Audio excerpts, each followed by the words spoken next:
All right, Indy's favorite son, Peyton Manning, gets inducted into the Pro Football Hall of Fame this weekend. And our Dave Calabro, who has covered Peyton since he came to Indianapolis back in 1998, went south to New Orleans, where they talked exclusively about the people who shaped Peyton's career and the injury which nearly ended it. Hi everybody, welcome to the world-famous Garden District, home of Peyton Manning. You're up just down the street from here. This weekend, Peyton goes into the Hall of Fame. He invited me down to reminisce about days gone by. I think you'll enjoy our conversation only on Channel 13. What's up? Hey, Dave. It's number 18. How you doing, pal? The Hall of Famers here. Good to see you, buddy. How are you, man? I'm good.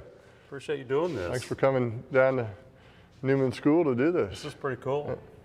Don't make me do any reps, though. Yeah. All right? Are we good? Don't worry, we don't want to see that. Let's come chat. Going in as an Indianapolis Colt, what does that mean to you to represent Indianapolis going into the Hall of Fame? It's a really big deal. No, it's a big deal. Look, you know, my gratitude to Jim Irsay and the Colts organization is off the charts. They drafted me in 1998. I could just tell how committed he was to making Indianapolis a winner. You know, and to be reunited with Marvin, Tony, Bill, Marshall Faulk, to be going in on the same weekend, you know, as Edgerrin James. Big deal.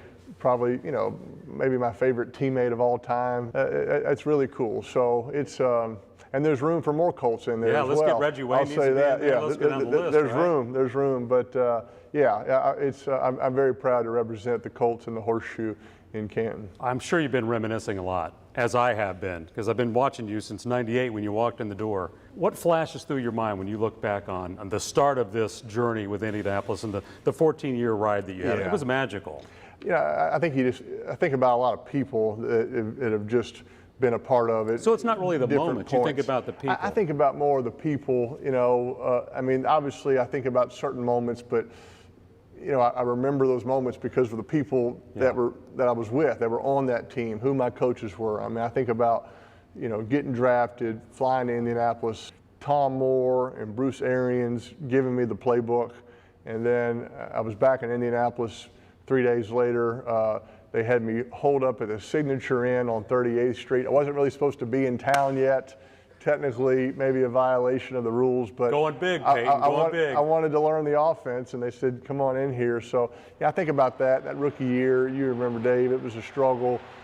It was an adjustment period. Then all of a sudden, things kind of picked up a bit, as Will Ferrell would say in Anchorman. That thing escalated a little bit. We go from 3-13 to 13-3 fast, and now all of a sudden, I mean, everybody's kind of, oh my gosh, Indianapolis is for real. We were talking about 2006 earlier. You know, that was a special group, and to win that night down in Miami, to beat the Patriots at home in the AFC Championship. So yeah, but you know, Tony, Jim Caldwell, Tom Moore, all those people. Saturday, Dallas, Stokely, Reggie. I mean, just list goes on and on. You mentioned 2011 and the neck injury and everything that happened. Did you think, wow, it can't end this way? I had this unbelievable string of good health ever since I played here at Newman School.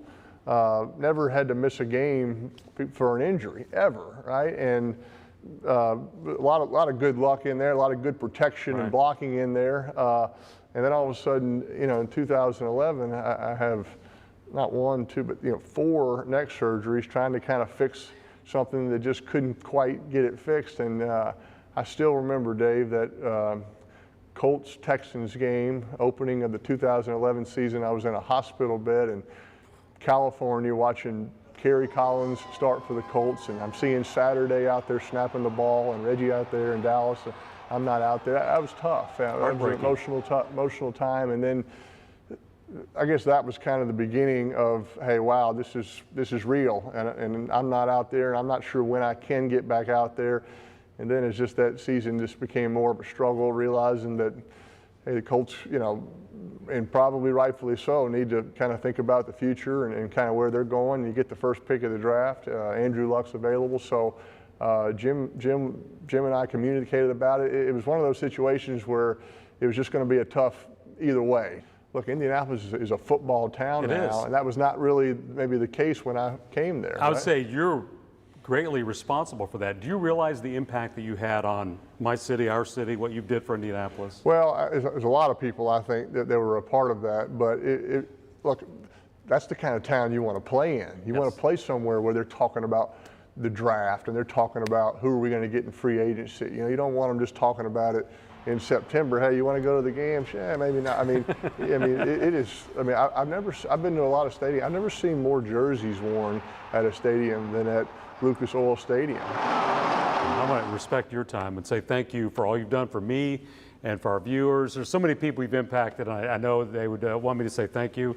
I run into people all the time. This is my son, Peyton. This is my daughter, Peyton. Of course it is. And then I hear the story. So congratulations, well-deserved to you and your family. Great conversation with Peyton Manning. You know, he's now 45 years old, and he's not going to just sit in the bleachers the rest of his life. So what's next for Peyton? He loves competition. Is he going to get into politics? What about buying an NFL team? We'll talk to Peyton about that tonight, 11 o'clock only on Channel 13.